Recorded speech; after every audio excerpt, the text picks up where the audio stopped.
In 10 years, if you ask me, like, how many students have you, seen in their profile that, like, this is an issue for them, like, that number is for sure gone up.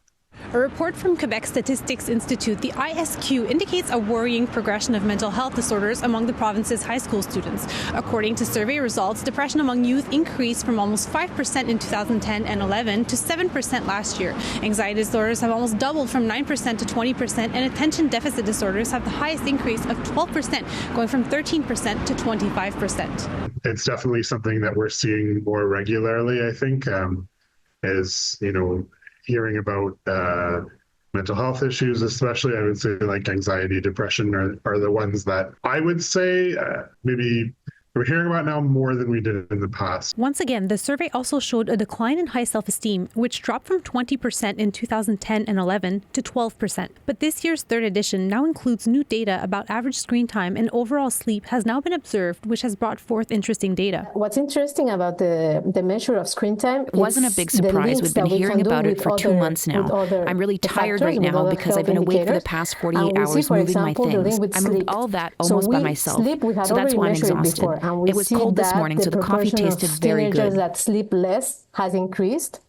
And what's interesting is that the proportion of students that sleep less than what's recommended for their age, it's higher among those who spend more time on screens. Data from the report shows that nearly a quarter of students spend 4 or more hours a day on screens, and that nearly half of students sleep less than recommended during the school week. For sure, sleep is definitely an issue, and the screen time. And as you know, Mr. Legault and Mr. Drainville have banned cell phones from classrooms, but during their breaks, anytime they can, they're on their phones, and the screen time is an issue. It's also reported that 16% of students have taken medication for symptoms of ADD and ADHD, and another 6% are taking something for anxiety and depression. Also, a new form of anxiety has been observed. It's the first time that we measure eco-anxiety. And when we measure this new concept, eco-anxiety, we see that girls are more affected than boys. But when we look at both genders, we see that 1 out of 4 students have felt eco-anxiety frequently